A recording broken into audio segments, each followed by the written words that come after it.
¿Qué tal? Muy buenas noches, soy Genaro Lozano y esto es Foro Global. Gracias por cerrar su semana conmigo y con los temas del mundo. Terminan 14 años de gobiernos conservadores en el Reino Unido. Los electores optan por el cambio y el laborista Keir Starmer obtiene el gobierno y mayorías históricas. En Estados Unidos hay crisis en el Partido Demócrata, esto por la presión del presidente Biden para que no busque la reelección. Biden insiste y se queda en la contienda. Donald Trump obtiene una victoria en uno de los principales juicios que enfrenta y esto fortalece su candidatura. Pánico en las alturas, varios vuelos han reportado turbulencias inusuales. Esta noche te contamos por qué está ocurriendo esto. Y en este domingo electoral en Francia, el presidente Macron sobrevive. La ultraderecha es frenada en las urnas y Marine Le Pen se va al tercer lugar. Iremos a París con la corresponsal Yolanda Fernández para los detalles. Quédate conmigo la próxima media hora. Esto es Foro Global.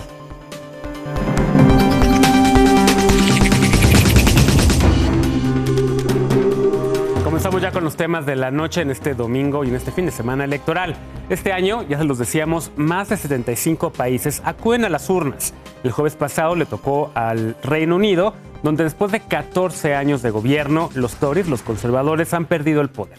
La estrategia de adelantar las elecciones no le salió bien al ex primer ministro Rishi Sunak. El electorado ha optado por el cambio y le dio mayorías históricas a los laboristas. Gira el péndulo en el Reino Unido y lo hace a la izquierda.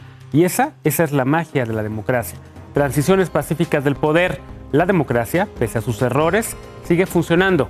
El corresponsal Horacio Rocha tiene el reporte completo sobre qué significaron los 14 años de gobiernos conservadores para los británicos. Fueron 14 años en el poder. 14 años que no serán recordados con mucho cariño por los británicos. Toda una era que vio buenos periodos seguidos de malas decisiones, otras terribles, caos, corrupción y decadencia. En esos años, Escocia estuvo a punto de independizarse, en un referéndum permitido por el primer ministro David Cameron, lo que habría puesto en peligro la existencia del Reino Unido como tal. Después, Cameron llamó a otro plebiscito para ver si los británicos preferían abandonar la Unión Europea. Creyó que ganaría y perdió. El resultado, el Brexit, que hasta hoy es un fracaso total. Millones de jóvenes y adultos que podían estudiar y trabajar en cualquiera de los otros 27 países con toda libertad, lo perdieron. Éxodo de migrantes trabajadores innecesarios, temerosos por sus derechos. Daño al comercio. La economía ha perdido más de 150,000 millones de dólares desde entonces. Como resultado, Cameron renuncia. Y entonces viene ese caos, una avalancha de primeros ministros. Theresa May, que es incapaz de llegar a un acuerdo del Brexit, renuncia y llora. Raro que un británico muestre así sus sentimientos. Abre paso al que muchos llaman bufón, el populista, el mini Trump, Boris Johnson. Viene la pandemia, más de 225,000 muertes, uno de los peores países en Europa, fallos de liderazgo, y Johnson es sorprendido haciendo fiestas en plena pandemia, algo prohibido. Su Partygate, su gabinete se amotina y renuncia. Llega Liz Truss, daña enormemente la economía, las hipotecas se disparan, la libra esterlina se desploma, renuncia tras solo 45 días. El primer ministro que menos ha durado en su cargo en la historia. Pierde la carrera contra una lechuga. Truss se ve obligada a irse antes de que el vegetal pierda su frescura. Sube Rishi Sunak, que bañado en una tormenta que presagia su caída, anuncia elecciones generales. Solo 18 meses estuvo en el poder. Había prometido acabar con la inmigración ilegal en botes. Jamás lo consiguió. 6 semanas después, la votación. La gente, harta de tanto error, tanto escándalo y tanta soberbia, castigaron a los conservadores como nunca antes. I am a conservative voter. I've been very, very disappointed with this party because they fight, they squabble all the time. They get nothing done. I haven't noticed any difference, a significant difference since the Brexit vote. I'm not voting for anyone. I just don't trust anybody. El resultado, los conservadores acaban de perder el poder y además de manera humillante. Es su peor derrota desde la fundación del partido en 1834. Y es justo decir que están ahora mismo en una profunda crisis. Ahora, afirman expertos, tienen mucho que hacer. The risk to the Conservatives is that they got their lowest number of seats in the House of Commons ever. It's a terrible result. The UK will be moderately governed for the next 5 years, assuming it's 5 years. But the Conservatives are going to find it very hard to fight back within 5 years, even though they are, and it's worth adding this, the most durable and successful political party in the world in many ways. Y si no lo hacen, están en peligro de convertirse en la tercera fuerza política. El nuevo partido Reform UK, de extrema derecha, populista, acusado de coquetear con las políticas de Vladimir Putin, tanto que en un discurso de su líder, un grupo de crítica consiguió colgar este anuncio burlándose de sus inclinaciones. Pero Reform UK es una amenaza seria si los otros partidos no mantienen a sus votantes a su lado. Para Sunak, un millonario que tiene más dinero que el rey Carlos III, si bien no compite en propiedades, el futuro no es preocupación. Pronto dejará su puesto como líder del partido. Seguramente vendrán libros, jugosas conferencias, y si los conservadores consiguen de nuevo el poder en unos años, bien podría regresar. Por ahora, él y su partido deben lamerse las heridas, reinventarse o morir. En Londres, Horacio Rocha-Steiner, Sarito Gómez, camarógrafo, Noticias N+. Y miren, precisamente para dimensionar el enorme tamaño de la derrota electoral, veamos lo siguiente. El Partido Conservador Británico llevaba gobernando 14 años, los llamados Tories. Ahora tuvieron la peor derrota en su historia como resultado de las elecciones del pasado jueves. ¿Qué tan grande fue el golpe? Vean estos resultados comparados. Primero, previo a la elección, esta era la composición del Parlamento. 365 escaños los tenía el partido de Rishi Sunak, los conservadores, 202 los laboristas. Se necesitan 326 de 650 para obtener la mayoría, es decir, los conservadores gobernaban con una amplia mayoría. ¿Qué ocurrió después de la elección? Vean cómo se movieron estos datos. Los 650 escaños del Parlamento cambiaron ahora y están con estos resultados. 412 para los laboristas, 121 para los conservadores y perdieron en este sentido 250 lugares. Lo pueden ver en esa gráfica. La gráfica representa en rojo ese círculo los laboristas, el avance que tuvieron de 202 a 412 y la pérdida que tuvieron los conservadores en azul.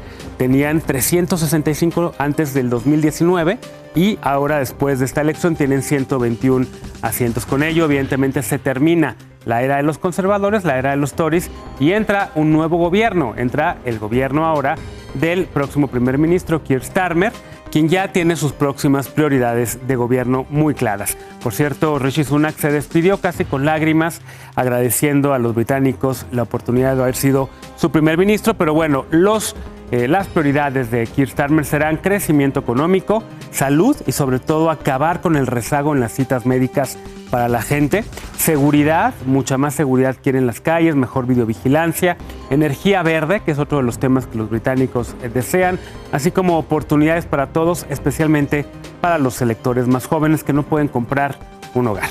Vamos a seguir hablando de elecciones, pero ahora vamos a las de Estados Unidos. Y es que después del primer debate presidencial, ese desastroso debate presidencial entre el presidente Joe Biden y el expresidente Donald Trump, hay pánico entre los demócratas, se los dijimos aquí, esto por el mal desempeño, el terrible y doloroso desempeño de Joe Biden, y por ello ya donantes y varios liderazgos del propio partido están buscando, están exigiendo, están presionando a Biden para que abandone la contienda y se nombre a una candidatura sustituta. Pero Biden se aferra. El corresponsal Ariel Mutsazos nos tiene el reporte. Tras la debacle demócrata por el desempeño de Joe Biden en el primer debate presidencial, la presión para que el presidente de Estados Unidos renuncie a sus aspiraciones de reelegirse ha aumentado considerablemente. Y a pesar de las múltiples exposiciones públicas y una reunión con gobernadores, los medios de comunicación siguen dando cuenta del creciente temor y dudas al interior del Partido Demócrata de que Biden no tenga las capacidades para desempeñarse otro periodo. Las principales encuestas hechas tras el debate dan clara cuenta de que ya no hay un empate técnico entre Trump y Biden, sino que Trump está ahora claramente a la cabeza de las preferencias electorales por hasta 6 puntos de ventaja sobre Biden. Trump está viviendo su momento de mayor auge en lo que va de la campaña, impulsado no solo por el pésimo desempeño de Biden en el debate, sino por la decisión de la Suprema Corte de Justicia el lunes, que resolvió que Trump y todos los presidentes y expresidentes de Estados Unidos tienen completa inmunidad en sus actos oficiales, aunque no en actos privados, lo que cambia las perspectivas del juicio contra Trump por el 6 de enero y podría influir en el resto de los juicios pendientes en su contra y hasta en el que fue encontrado culpable en Nueva York. La recaudación de fondos también refleja un despegue de Trump. La campaña de Biden anunció esta semana que recaudó $246 millones en el segundo trimestre del año, de los cuales 127 millones fueron recolectados solo en junio.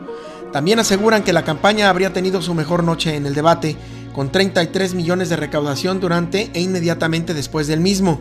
Biden tiene además $240 millones a la mano, en contraste con los 212 que tenía hace un mes. Pero aunque la campaña de Biden superó a Trump durante junio, en cifras totales del segundo trimestre, Trump recaudó $331 millones, es decir, $85 millones más que Biden. Se sabía del pánico al interior del Partido Demócrata por diversas fuentes, pero ningún político activo de ese partido había querido romper filas, hasta que finalmente esta semana el congresista demócrata por Texas, Lloyd Doggett, abrió brecha y sacó un comunicado en el que llama al presidente a retirarse de la contienda, luego de no haber podido asegurar a los electores de su viabilidad en el debate. A pesar de que Bill Clinton y Barack Obama, los dos expresidentes vivos y activos del Partido Demócrata, han expresado su apoyo a Biden tras el debate, junto con un sinnúmero de políticos demócratas, la verdad es que tras bambalinas hay varias figuras del partido que ya están buscando fortalecerse de cara a una posible sucesión. Las tres principales son la vicepresidenta Kamala Harris, quien es la sucesora natural y cuyos números en las encuestas han comenzado a mejorar luego de que su popularidad y aprobación se mantuvieran bajas durante toda la administración, entre otras cosas por su gestión de la crisis en la frontera y la percepción de estar demasiado a la izquierda en el espectro ideológico. El otro aspirante a la nominación demócrata es Gavin Newsom, gobernador de California, cuyas posibilidades también han crecido de la mano de varias apariciones en medios de comunicación en días recientes y de palabras elogiosas que Biden tuvo con él hace unos meses. Y finalmente, Gretchen Whitmer, la gobernadora de Michigan, quien completa la terna informal de los punteros. Hay otros nombres que están haciendo política para ubicarse entre las opciones y hay uno, el de Michelle Obama, que sigue siendo muy mencionado sin haber tenido expresión reciente alguna, pública o privada, que se conozca al respecto. Nominee of the Democratic Party. I'm the nominee of this party because millions of Democrats like you just voted for me in primaries all across America. You voted for me to be your nominee, no one else. You, the voters did that. And despite that some folks don't seem to care who you voted for, well, guess what? They're trying to push me out of the race. Well, let me say this as clearly as I can. I'm staying in the race. I'll beat Donald Trump. I will beat him again in 2020. By the way, we're going to do it again in 2024. Hoy inicia la segunda semana después del debate. Biden sigue ratificando en público y en privado que continúa en la carrera. The Economist se sumó a los medios de prestigio internacional que le piden retirarse, junto con el New York Times y el Financial Times, entre otros. El presidente dio una entrevista a George Stephanopoulos de la cadena ABC, que constituye su intento mediático más importante de recuperar la confianza. Y esta semana tiene lugar en Washington la cumbre de la OTAN, en la que además de una cena y una conferencia de prensa, Biden deberá estar al máximo en su calidad de anfitrión. Hay dos preguntas que persisten en Washington.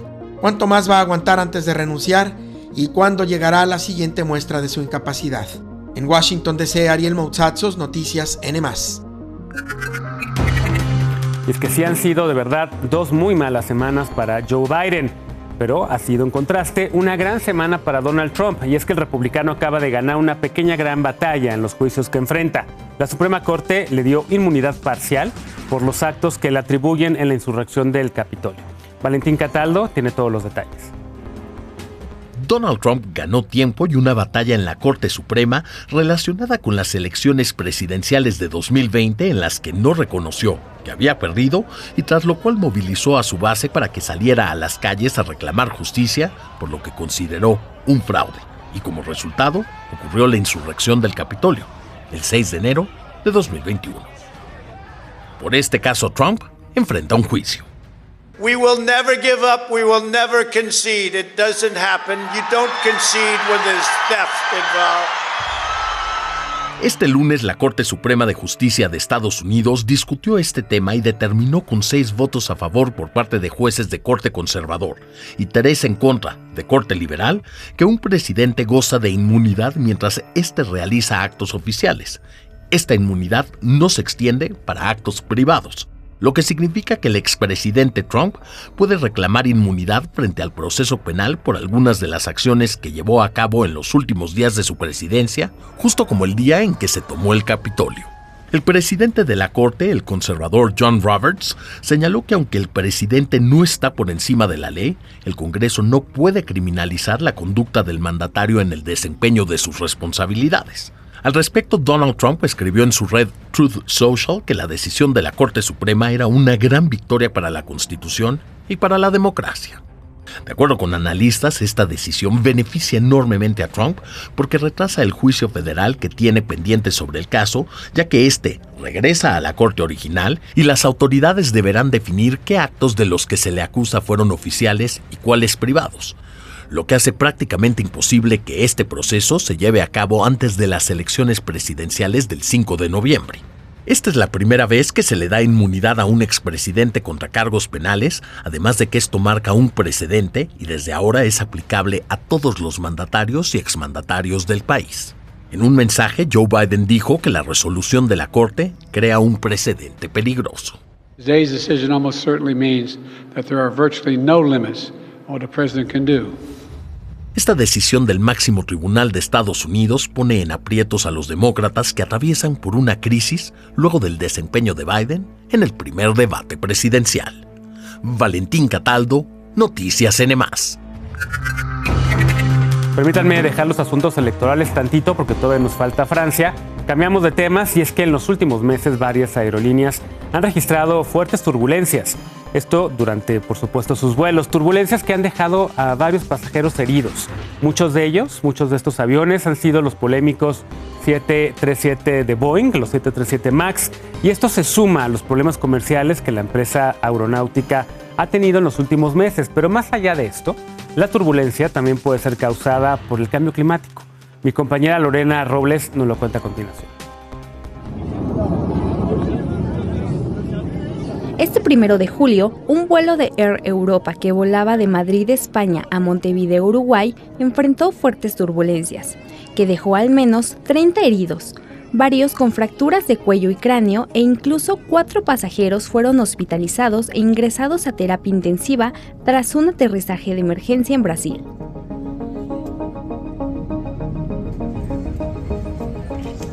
En los últimos meses, las turbulencias en vuelos comerciales parecen ir en aumento, lo que ha puesto en alerta a la industria de la aviación y a sus pasajeros. Expertos en el tema advierten que el cambio climático está ligado, ¿pero por qué? Recientemente, expertos de la Universidad Politécnica de Valencia, España, han dicho que las tormentas inesperadas y las grandes ráfagas de viento en el Atlántico Norte han aumentado hasta un 50% por el choque de corrientes de viento frío y de aire caliente. Esto debido al aumento de las temperaturas, lo que ha provocado que los incidentes de turbulencias sean más frecuentes. El calentamiento global podría aumentar las turbulencias hasta un 55% más en los próximos años. Esto si las emisiones de gases de efecto invernadero se siguen generando como hasta ahora. Pero el incidente de esta semana no es un caso aislado, ya que en tan solo el 21 de mayo un Boeing 777 en ruta de Londres a Singapur enfrentó turbulencias extremas, descendiendo hasta 2.000 metros en tan solo 5 minutos. El avión tuvo que aterrizar de emergencia en Bangkok, dejando a 7 pasajeros heridos de gravedad, 20 con lesiones más leves y un fallecido. Por ejemplo, Las turbulencias también han generado a las aerolíneas estadounidenses un nuevo costo fijo, de alrededor de $500 millones en gastos por daños y lesiones. De acuerdo con el profesor Paul Williams, profesor de Ciencias Atmosféricas de la Universidad de Reading en Reino Unido, la solución a largo plazo requiere una reducción global urgente de las emisiones de gases de efecto invernadero. Mientras tanto, la industria de la aviación invierte en sistemas avanzados para detectar y predecir turbulencias, modificar rutas, altitudes de vuelos y destinar más recursos a la investigación para entender la relación entre el cambio climático y las turbulencias. Lorena Robles, Noticias Cine+. Vamos a la pausa, pero al volver iremos a París con la corresponsal Yolanda Fernández, esto para el reporte y el análisis de la segunda vuelta electoral allá en Francia. Esto es Foro Global, ya volvemos.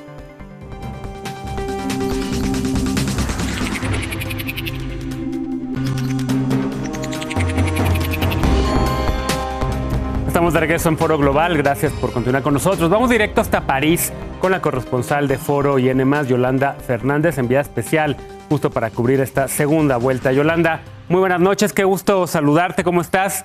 Has cubierto este proceso electoral, una jornada bastante intensa, me imagino, para ti, evidentemente, y también para los electores, con esta enorme sorpresa porque se frenó a la ultraderecha. Esa ultraderecha de Le Pen, que había tenido unos resultados extraordinarios apenas el pasado 30 de julio, y ahora los franceses dicen no.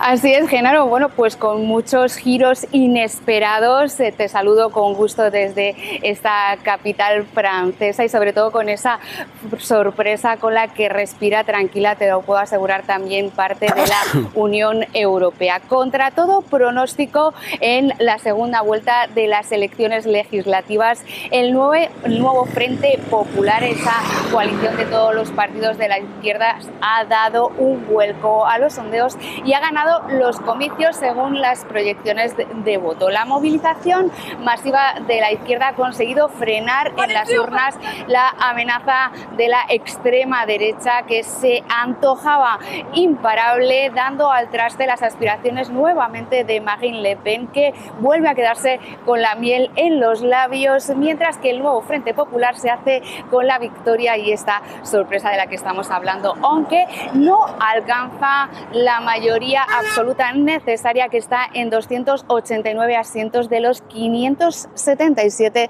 de los que se compone la Asamblea Nacional. El segundo puesto es para Juntos por la República, es el partido de Emmanuel Macron, que consigue remontar los malos resultados que le pronosticaban los sondeos. El gran perdedor de la noche, sin duda, es la extrema derecha de Reagrupación Nacional, el partido de Marine Le Pen, que bueno, pues lamentablemente no alcanza, lamentablemente para ellos no alcanzan esos resultados y logra entre 115 y 150 asientos y se queda en la tercera posición, siempre según esta proyección de voto.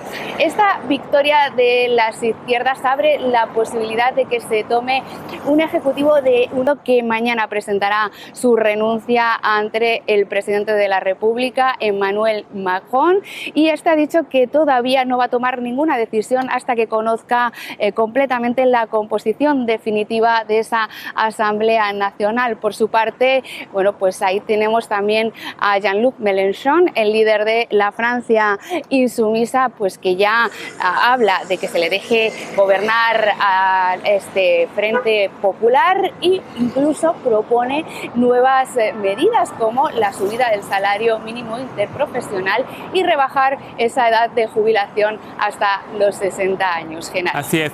Justo quería preguntarte, Yolanda, y un poco como para que también nos entienda la audiencia, la importancia de estas elecciones. A Macron le salió bien la apuesta. Apenas el pasado 3 de julio había anunciado estas elecciones anticipadas, 3 de junio, perdón, y lo hizo precisamente porque midió cómo estaba el pulso de las elecciones legislativas en el Parlamento Europeo, en donde había avanzado la derecha. Decidió hacer lo mismo que hizo, o parecido a lo que hizo también en España Pedro Sánchez, adelantar elecciones A ambos les salió, a Pedro Sánchez, que mantuvo su gobierno, y ahora quizás la nota sea, en efecto, que Macron se quedará bien con un primer ministro que no será de la ultraderecha, no habrá un gobierno de cohabitación, como le llaman allá, un gobierno dividido, sino parece que mantendrá a una persona de izquierda, ya nos mencionabas, Yolanda, que puede ser alguien de la izquierda más moderada, en efecto, quien acompaña a Macron, pero que en efecto empuje una agenda más progresista.